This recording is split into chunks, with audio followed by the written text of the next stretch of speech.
Hello students, welcome Mittal sir biology. Mittal sir हैं तो विश्वास है। सो फाइनली राजस्थान के राउंड वन का रिजल्ट आज अनाउंस होने वाला है और नंबर ऑफ स्टूडेंट्स को बेसब्री से इंतजार है कि सर क्या रिजल्ट रहने वाला है। स्टेप बाय स्टेप होता क्या है कि रिजल्ट आना और रिजल्ट के अंदर जो आपको सीट अलॉट हुआ है वो जितना इंपॉर्टेंट है उतना इंपॉर्टेंट है उसके बाद के स्टेप्स, कि आपको कैसे कैसे प्रोसीड करना है। रिजल्ट आने के बाद आपको कहाँ जाकर के रिपोर्ट करना है, रिजल्ट आने के बाद आपको क्या क्या डॉक्यूमेंट्स लेकर के जाने हैं, हर एक चीज मैं इस वीडियो के अंदर डिस्कस करने वाला हूं इन डिटेल। कि अगर आपका जो अलॉटमेंट लेटर आपके हाथ में आ गया है तो उसके बाद आपको क्या प्रोसीड करना है।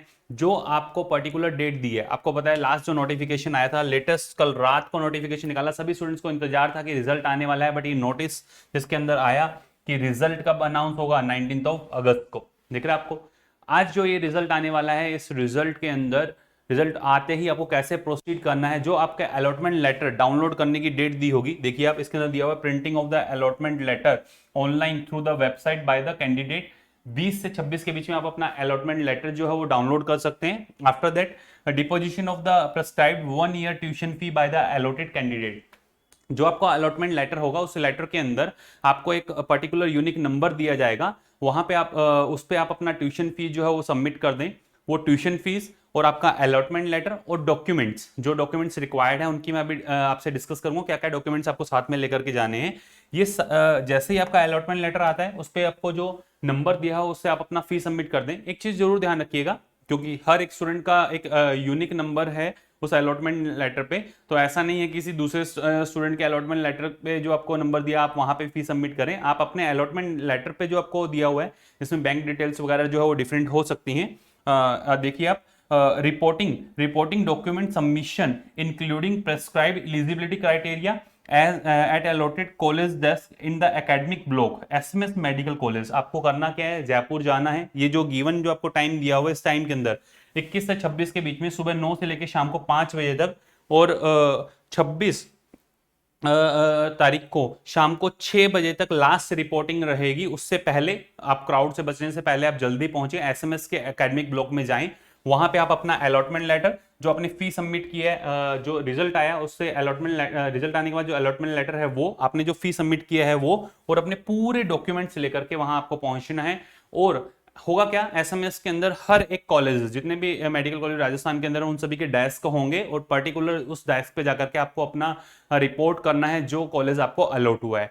राजस्थान के जितने भी गवर्नमेंट कॉलेजेस हैं, राजस्थान के जितने भी प्राइवेट कॉलेज हैं, गवर्नमेंट कॉलेज के अंदर जो प्राइवेट कॉलेज के अंदर जितने भी गवर्नमेंट कॉलेज और प्राइवेट कॉलेज हैं, गवर्नमेंट कॉलेज के अंदर जो मैनेजमेंट सीट्स हैं वो सभी सीट्स जो हैं वो स्टेट कोटा के थ्रू ही फिल होंगी। तो उसके अंदर हर एक स्टूडेंट, चाहे वो राजस्थान के गवर्नमेंट कॉलेज के अंदर गवर्नमेंट सीट्स पे क्लेम कर रहा हो, चाहे वो मैनेजमेंट कोटा से सीट क्लेम कर रहा हो, या फिर एनआरआई कोटा से सीट क्लेम कर रहा है, या फिर वो किसी भी कैटेगरी से है, और राजस्थान के जितने भी प्राइवेट कॉलेज हैं उन सभी के अंदर अगर वो अपना सीट क्लेम कर रहा है तो सभी का सेम प्रोसीजर है। आपको आपका अलॉटमेंट लेटर क्या क्या रखना है मैं लिख देता हूं यहाँ पे। आपको आपका जो अलॉटमेंट लेटर है, अलॉटमेंट लेटर, अलॉटमेंट लेटर के साथ में जो फी सबमिशन आप करेंगे, बैंक रिसिप्ट, उसका जो बैंक रिसिप्ट होगा वो आपको साथ में रखना है, बैंक रिसिप्ट।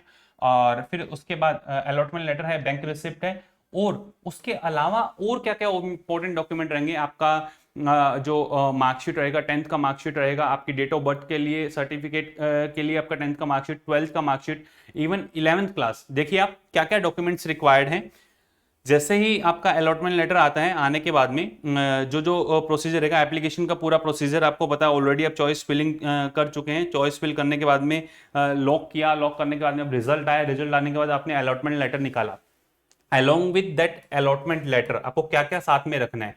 आपको आपको आपका नीट का स्कोर कार्ड, नीट 2025 आपका स्कोर कार्ड, आपका अलॉटमेंट लेटर, आपका मार्कशीट, जो आपका मार्कशीट है क्लास 12th का, 10+2 सीनियर सेकेंडरी जो आपका मार्कशीट है वो, प्लस देखिए it's equivalent bearing biology as one of the subject. आपके पास में बायोलॉजी होना चाहिए। 11th क्लास के अंदर भी आपके 11th का सर्टिफिकेट भी उन्होंने मांगा है। अगर 11th क्लास की मार्कशीट आपके पास में है तो आप उसके साथ प्रोसीड कर सकते हैं। अदरवाइज जिस स्कूल के अंदर आप थे वहां के प्रिंसिपल से भी आप लिखवा सकते हैं। देखें आप date of birth certificate, 10th class का सर्टिफिकेट आपका चल जाएगा, 10th की मार्कशीट आप इसके अंदर लगाएं। फिर marksheet of the secondary education examination, 10th class का मार्कशीट और 10th क्लास का सर्टिफिकेट। आजकल क्या है कि सर्टिफिकेट और मार्कशीट एक के अंदर ही आना स्टार्ट हो गया है, तो आप डायरेक्टली उसको लगा सकते हैं। Mark sheet of the class 11th, most most most important, ये स्टूडेंट्स को नहीं पता, bearing biology as one of the subject if pass in more than one attempt all mark sheets are required। अगर ज्यादा अटेम्प्ट में आपने इसको पास किया तो सभी मार्कशीट रिक्वायर्ड होंगी। Note in case of candidate has passed 11th with biology during Covid time, Covid time के अंदर आपने पास किया है तो should submit a certificate issued by principle of the school clearly mentioning all the subject which he has studied in the class 11th। क्योंकि उस समय marksheet नहीं दी गई थी, कोविड के अंदर सीधा डायरेक्ट प्रमोट किया था, तो उस टाइम का अगर आपका 11th है तो आपको प्रिंसिपल से जो है वो लिखवाना पड़ेगा। और उसके अलावा आपका स्कोर कार्ड होगा, अलॉटमेंट लेटर होगा, 10th 12th की मार्कशीट हो गई है, 11th की मार्कशीट हो गई है, सर्टिफिकेट और document providing your eligibility as selected by you at the time of filling online application 1 to दिख रहा है आपको 11। इसमें हर एक परफॉर्मा, चाहे आपके पास में जो भी कोटा, डिफेंस का कोटा हो, पैरामिलिट्री का कोटा है, या फिर जो भी कोटा आपके पास में है, आप एनआरआई कोटा से प्रोसीड कर रहे हैं, वो सारे जितने भी pro forma eight the time of जब आपने ऑनलाइन एप्लीकेशन फिल किया था उस समय लगाया था, वो आपके पास में होना चाहिए as given under serial 3 other eligibility criteria in the information bulletin. ये इंफॉर्मेशन बुलेटिन से ही है। उसके अलावा copy of the photo ID card, चाहे आपका लाइसेंस हो, पैन कार्ड हो, वोटर आईडी हो, या फिर गवर्नमेंट कोई भी आईडी हो, स्कूल आईडी हो, 12th का क्लास का जो एग्जामिनेशन हॉल टिकट होता है वो है, या फिर आधार कार्ड है। वैलिड कास्ट सर्टिफिकेट जिससे आप क्लेम कर रहे हैं, सब कैटेगरी सर्टिफिकेट अगर आपका है, कुछ डोमिसाइल आपका सर्टिफिकेट होना चाहिए राजस्थान का, 4 पासपोर्ट साइज आपकी फोटो, 4 पासपोर्ट साइज फोटो जो आपने लगाई थी वो है तो बहुत बेटर है। वैलिड जो आपका फिजिकली हैंडीकैप्ड है तो उसका वैलिड जो परफॉर्मा है, जो डेजिग्नेटेड नीट 2025 के सेंटर्स हैं वहां से अगर आपने बनवाया है तो वो, और वीडीपी वीपीपी सर्टिफिकेट्स अगर एप्लीकेबल है तो वैलिड ईडब्ल्यूएस सर्टिफिकेट अगर आप ईडब्ल्यूएस से सीट क्लेम कर रहे हैं, और most important bond and bank guarantee as per the applicable proforma, वो डिपेंड करता है। और ये बॉन्ड पॉलिसी है क्या कि जब आप अपना डॉक्यूमेंट सबमिट करवाने जा रहे हैं उस समय आपको बॉन्ड भी फिल करना होता है, जो 2 साल का बॉन्ड है। चाहे आप गवर्नमेंट सीट के लिए क्लेम कर रहे हैं तो राजस्थान के अंदर आपको सर्विस देनी पड़ेगी after your completion, course completion, या फिर आप एनआरआई कोटा से हैं, और अगर आप बीच में डिसकंटिन्यू करते हैं या फिर बीच में अपना सीट छोड़ते हैं तो उसके लिए आपको जो है अमाउंट जो पे करनी पड़ती है उसको मैं भी डिस्कस करूंगा क्या है क्या नहीं है। ठीक है, तो ये पूरा कंप्लीट आपको बता दिया है कैसे आप और क्या क्या है। Additional document for the candidate applying for the NRI quota, NRI quota से जो अप्लाई कर रहे हैं उसका एनआरआई का जो परफॉर्मा है वो परफॉर्मा पूरा जो एनआरआई सीट जो है क्लेम कर रहे हैं उसका पूरा कंप्लीट। और ध्यान रखें if the sponsor NRI sponsor seat है, NRI seat is residing outside from India, a duly notarized undertaking in the prescribe proforma 4 के अंदर वो पहले से आप बना करके रखें। और कब, और NRI undertaking must have been issued on or after date of the NEET examination, 4 मई के बाद का ये होना चाहिए, जो ऑलरेडी सभी स्टूडेंट्स ने लगभग बना लिया अगर वो एनआरआई सीट से अपना सीट क्लेम कर रहे हैं तो। ठीक है, और ये सारे पॉइंट्स आपको क्लियर होंगे। अब देखिए conditions relating to the bond policy, जो आप जब सबमिट करवाने जाएंगे अपने डॉक्यूमेंट्स, आपका नीट का स्कोर कार्ड, आपका अलॉटमेंट लेटर, आपके सारे डॉक्यूमेंट्स और प्लस जो बैंक रिसिप्ट, उसके साथ में क्या है condition relating to the bond, the candidate selected on the government seat, आप गवर्नमेंट सीट पे सिलेक्टेड है एक्सेप्ट मैनेजमेंट एनआरआई, इनको छोड़ करके कि medical college will have to submit a bond of commitment not to leave of the course before completion, course से पहले अपने जाएंगे, to serve a state government for 2 year after completion of the course amounting the 10 lakh. दिख रहा आपको 2 साल तक या तो सर्विस देनी होगी या फिर 10 लाख आपको जो है वो पे करने होंगे, वही चीज है। वही अगर बात की जाए, ये पूरा एक्ट यहाँ पे बताया हुआ है। एनआरआई सीट की अगर बात की जाए या फिर आरयूएचएस की बात की जाए, अलग अलग जगह पूरा कंप्लीट। आरयूएचएस की अगर आप सीट छोड़ते हैं तो आपको 4 लाख रुपए देने पड़ेंगे। दिख रहा है आपको, submit of the bond of the 4 lakh rupees favour to the principal of the college, और बैंक गारंटी आपको 1 लाख की देनी पड़ेगी। ठीक है, ये सब कुछ आपको परफॉर्मा 6 जो है वो फिल करके देना होगा। ये परफॉर्मा आप निकाल लें, प्रॉपरली आप इसको बनाएं और बनवाएं और इसको जो है आपको सबमिट करवाना होगा eight the time of joining. जब आप एसएमएस के एकेडमिक ब्लॉक के अंदर सब कुछ सबमिट करवा रहे होंगे उसके साथ आपको ये देना होगा। इंपॉर्टेंट है आपका स्कोर कार्ड, आपका अलॉटमेंट लेटर, प्लस आपका बैंक का रिसिप्ट जिसपे आपने फी अपना सबमिट किया है आफ्टर रिजल्ट, और आपका ये बॉन्ड जो पॉलिसी वाला जो परफॉर्मा है ये पूरा कंप्लीट आपको सबमिट करवाना होगा। और एक अंडरटेकिंग फॉर्म भी होता है जो स्टूडेंट खुद कि मैंने जितनी भी सारी चीजें दी हैं वो डॉक्यूमेंट ओरिजिनल हैं और मैं इसकी रिस्पॉन्सिबिलिटी लेता हूं, वो भी आपको देना होगा। ये सारे परफॉर्मा हैं। देखें आप कंडीशन जो मैंने आपको बताई है उसके साथ साथ अगर आप देखें ज्वाइनिंग, जब आप ज्वाइनिंग करते हैं, ज्वाइनिंग फर्स्ट राउंड की ज्वाइनिंग होगी, the candidate admitted to all medical and dental we have to deposit will have to deposit 1 year tuition fee. 1 year tuition fee आपको देनी होगी जो मैं बता चुका हूं। और वही बैंक अलॉटेड कॉलेज जो होगा, the security amount will be adjusted in tuition fee. जो आपने सिक्योरिटी अमाउंट सबमिट करवाया है काउंसलिंग के लिए वो आपका ट्यूशन फी के अंदर एडजस्ट कर दिया जाएगा। और directly the mode of the bank account of the chairman of NEET UG counselling board 2025 which will be handed over to the allotted college. आपको वहां सबमिट करना है और जो आपका कॉलेज अलॉट हुआ है वहां पे वो अपने आप चली जाएगी फी, आपको उसकी टेंशन लेने की जरूरत नहीं है। क्या है allotted college, refer to the website for the fee detail all participant colleges, receipt of such electronic transaction duly verified by the bank or original document required bond will have to be submitted at the time of joining। आपको bond और ये original receipt जो है वो submit करनी होगी। एक चीज ध्यान रखना, इंपॉर्टेंट चीज क्या है, the bank account will be mention in the allotment letter issued to the candidate and will be specifically and unique to the concern of the candidate only. अभी मैंने स्टार्टिंग में आपको ये बताया था कि आपके अलॉटमेंट लेटर पे जो है आपको वहीं उसी पे ही जाकर के अपना फी सबमिट करना है। ऐसा नहीं है किसी दूसरे के अलॉटमेंट लेटर पे कि सेम ही आईडी होगी, सेम, ऐसा नहीं है। आप अपने यूनिक रहेगा वो हर एक कैंडिडेट के लिए, will be mean to use only by the concern candidate while depositing the tuition fee. ये ध्यान रखना इंपॉर्टेंट है, क्योंकि देखो किस गवर्नमेंट कॉलेज के अंदर आपको जो सीट मिला है वो आपको गवर्नमेंट सीट अलॉट हुआ है, मैनेजमेंट कोटा से सीट अलॉट हुआ है या फिर अदर कोई कोटा से सीट अलॉट हुआ है, उसके लिए जो फी का क्राइटेरिया वो सभी का डिफरेंट डिफरेंट है। तो उसके लिए हर एक स्टूडेंट की एक यूनिक आईडी है, उसके अकॉर्डिंग मतलब जो आपके अलॉटमेंट लेटर पाएगा उसके अकॉर्डिंग ही आपको अपना फी सबमिट करना है। ठीक है, ये सारे परफॉर्मा के लिस्ट जो ऑलरेडी नंबर ऑफ स्टूडेंट्स बना चुके होंगे, डिफेंस पर्सन वाला, पैरामिलिट्री वाला है या फिर एनआरआई कोटा है, अंडरटेकिंग एनआरआई परफॉर्मा जो है, बॉन्ड परफॉर्मा है ये, और अंडरटेकिंग ओरिजिनल डॉक्यूमेंट्स, ये 6 और 7 जो नंबर है वो आपको अभी लेकर के जाने होंगे साथ में। और उसके अलावा भी आपको सारे डॉक्यूमेंट्स, अगर आप किसी पर्टिकुलर कोटा से सीट क्लेम कर रहे हैं तो उसके साथ आपको जाना होगा। ये सारे डॉक्यूमेंट्स आपको इन्फॉर्मेशन बुलेटिन के अंदर ऑलरेडी दिए हुए हैं। ये डिफेंस पर्सनल का है, पैरामिलिट्री का है, ये एनआरआई अंडरटेकिंग।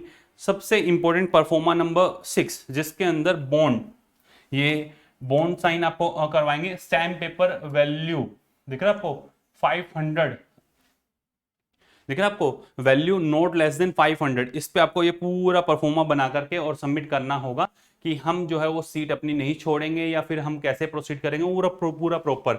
ये सर्विस बॉन्ड और undertaking for the all India quota और the state quota undergraduate medical student, ये आपको प्रॉपर परफॉर्मा बना करके और लेकर के जाना होगा। उसके अलावा अंडरटेकिंग जितने भी आपने चीजें फिल की है और जो भी आपने डॉक्यूमेंट्स लगाए हैं वो सारे document, for admission I have deposit my document in original as required, और ये सब कुछ सही है। All the documents are original and are not photocopied, printed copied, ऐसा कुछ नहीं है। ओरिजिनल डॉक्यूमेंट्स हमने ये सब सबमिट किए हैं और ये परफॉर्मा भी आपको सेम अंडरटेकिंग जो है उस समय देना होगा। तो आपका नीट का स्कोर कार्ड, आपका अलॉटमेंट लेटर, और अलॉटमेंट लेटर के अंदर जो फी आप सबमिट करेंगे उसके बैंक का रिसिप्ट, आपका बॉन्ड का जो परफॉर्मा है वो, और प्लस अंडरटेकिंग, ये सभी होने चाहिए। उसके अलावा अगर आप स्पेसिफिक कोटा से हैं तो वो सारी चीजें उसके अंदर मेंशन रहेगी। आपका 10th का मार्कशीट, आपका 12th का मार्कशीट, आपका 11th का मार्कशीट उसके अंदर रहने वाला है, वो सब आप उसके अंदर लगा करके जो है वहां जाएंगे। और डिफेंस पैरामिलिट्री का है तो ये स्पेसिफिक आपको देखने को मिल रहा है। ये सारे पॉइंट्स आप बिल्कुल भी स्किप नहीं करें, मैंने आपको एक एक चीज बता दी है कि कैसे आपको प्रोसीड करना है स्टेप बाय स्टेप। राजस्थान के अंदर आपको आफ्टर रिजल्ट आते ही आपको कैसे प्रोसीड करना है, हर एक चीज आप पहले से बना करके रख लें। और जो गिवन डेट है से लेकर के 26 उसी के बीच में ही आपको ये सब कुछ करना है। ज़्यादा देरी नहीं करें, सारी चीज़ें आपकी अगर तैयार हैं तो आप जाएं और जाकर के अपना वर्क जो है और जो टाइम आपको दिया हुआ है टाइम अच्छे से देख लेना, सुबह 9 बजे से शाम के 5 बजे तक, और ये विदिन 2-3 डेज आप अपना सीट जो है वो क्लेम कर लें। क्या है इसके अलावा अगर आपको जो भी रिक्वायर्ड है राजस्थान के लिए कमेंट सेक्शन के अंदर आप जरूर बताएं, कैसे कैसे आपको प्रोसीड करना है सब बता दिए। राजस्थान का हर एक वो वीडियो, चाहे ऑल इंडिया कोटा से राजस्थान की सीट्स फिल हो रही हो, अभी जो सीट्स फिल हुई हैं इसके अंदर ऑल इंडिया कोटा से क्या रहा क्राइटेरिया वो बताया है, और ये जो लास्ट ईयर का राउंड 1, राउंड 2, राउंड 3 का round wise, college wise, category wise, पूरे कॉलेज वाइज हर एक कॉलेज का डेटा आपके सामने है। इस साल का जो डेटा है राउंड 1 का जो रिजल्ट आया ऑल इंडिया कोटा से वो भी आपसे पूरा शेयर कर लिया है, क्या सॉर्टिंग है, क्या 2024 2025 में डिफरेंसेस आए हैं। 85% जो सीट्स क्लेम कर रहे हैं राउंड 1 का, जिसका रिजल्ट का आप वेट कर रहे हैं, और अलॉटेड कॉलेज जो होगा उसमें अपने डिफरेंसेस पे जाएंगे। ये राजस्थान के प्राइवेट कॉलेजेस की जो लास्ट ईयर की कट ऑफ रही थी उसका पूरा डेटा, ये राजस्थान के हर एक मेडिकल कॉलेज का डेटा। और मैंने बताया था कि इस बार राउंड 1 में राजस्थान की मैनेजमेंट सीट छोड़ने की गलती मत करना, क्योंकि हायर साइड जा सकती है कट ऑफ, उधर की तरफ मैनेजमेंट सीट के बारे में, और इधर गवर्नमेंट सीट की क्या कट ऑफ हायर जाएगी, क्या राजस्थान के अंदर गवर्नमेंट सीट की कट ऑफ क्या हायर जाएगी, रिजल्ट आने पे आपको खुद पता चल जाएगा, वीडियो जाकर के अच्छे से देखें। ठीक है, तो ये था राजस्थान के स्टेप बाय स्टेप हर एक चीज आपको कैसे प्रोसीड करनी है उसके बारे में। कमेंट सेक्शन के अंदर जरूर बताइएगा राजस्थान के अंदर किस टॉपिक पे आपको काउंसलिंग रिलेटेड वीडियो की रिक्वायरमेंट है, किसी भी तरह का डेटा अगर आपको रिक्वायर्ड है तो आप कमेंट सेक्शन के अंदर जरूर लिखिएगा।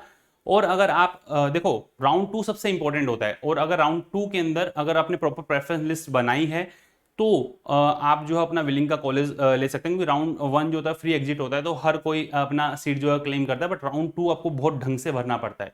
और आप, मैं यही बोलूंगा जितने भी ये वीडियोज हैं उनसे अपना प्रेफरेंस लिस्ट खुद से बनाएं। अगर राउंड 2 के लिए आप प्रोसीड करना चाह रहे हैं, फ्रेश रजिस्ट्रेशन या फिर अपग्रेड आप करना चाह रहे हैं, और फिर भी अगर आपको प्रॉब्लम आती है प्रेफरेंस लिस्ट बनाने में, तो आप हमारे व्हाट्सएप असिस्टेंट की हेल्प ले सकते हैं। आप जाएं, आप लिखें प्ले स्टोर पर, जैसे आप लिखेंगे आरजी पाठशाला, आप जैसे प्ले स्टोर पर लिखेंगे आरजी पाठशाला, आपको ऐसा आइकन देखने को मिलेगा। आप रजिस्टर करें, लॉगिन करें, लॉगिन करने के बाद में ये डैशबोर्ड आपको देखने को मिलेगा, जिसके अंदर नीट 2026 कंसर्निंग भी सारे कोर्सेज हैं, individual biology, individual physics, individual chemistry, हर एक कोर्स, और पूरा कंप्लीट पीसीबी का कोर्स, और उसके सबसे ऊपर दिया हुआ नीट पेड काउंसलिंग। अगर किसी स्टूडेंट को व्हाट्सएप असिस्टेंट की रिक्वायरमेंट है तो आप इस पर क्लिक करें, एनरोल हो, एनरोल होने के बाद में अभी मैं नंबर बताता हूँ, उस नंबर पे अपना मैसेज ड्रॉप कर दें और आपकी सारी क्यूरीज जो सॉर्ट आउट कर दी जाएगी। पर पहले जो स्टूडेंट 2026 2027 कंसर्निंग जाना चाहता है individual physics chemistry and biology, आप जाएं, आप जैसे यूट्यूब पे लिखते हैं आरजी पाठशाला, ऐसा आपको डैशबोर्ड देखने को मिलेगा। हर एक फिजिक्स केमिस्ट्री बायोलॉजी के लेक्चर्स इस पे अपलोडेड है, अच्छे से गो थ्रू करें, आफ्टर दैट आप कोर्स ज्वाइन कर सकते हैं। ठीक है, काउंसलिंग के रिलेटेड आपको बताया, जैसे आप एनरोल होंगे, एनरोल होते ही आप बिल्कुल मिनिमम चार्जेस के अंदर एनरोल हो सकते हैं। एनरोल होते ही आप इस नंबर पे अपना मैसेज ड्रॉप कर दें 9610660321, जो भी आपको रिक्वायर्ड इंफॉर्मेशन है वो आपको प्रोवाइड कर दी जाएगी। जो भी आप चीजें पूछना चाह रहे हो आप पूछ सकते हैं, आपको व्हाट्सएप असिस्टेंट प्रॉपर गाइड करेंगे, चाहे वो प्रेफरेंस लिस्ट हो या फिर आपको किसी भी कॉलेज का डेटा की रिक्वायरमेंट हो। साथ के साथ आप मित्तल सब बायोमेंटर जा करके टेलीग्राम चैनल ज्वाइन कर लें, आरजी नीट पाठशाला, इन पे प्रॉपर इंफॉर्मेशन और सारी वीडियोस जो हैं वो अपलोड की जा रही हैं। कोई भी इंपॉर्टेंट नोटिफिकेशन आपका मिस नहीं हो, चैनल को आप सब्सक्राइब कर लें, ताकि आगे आने वाले जितने भी नोटिफिकेशन, जितने भी वीडियोस हैं उनका नोटिफिकेशन आपको डायरेक्ट मिल जाए। तो ये था पूरा कंप्लीट राजस्थान का स्टेप बाय स्टेप, कैसे आपको राउंड 1 के बाद प्रोसीड करना है, पूरा procedure. All the best to all of you. Video informative लगा तो कमेंट सेक्शन के अंदर जरूर लिखिएगा। Love you all, thank you.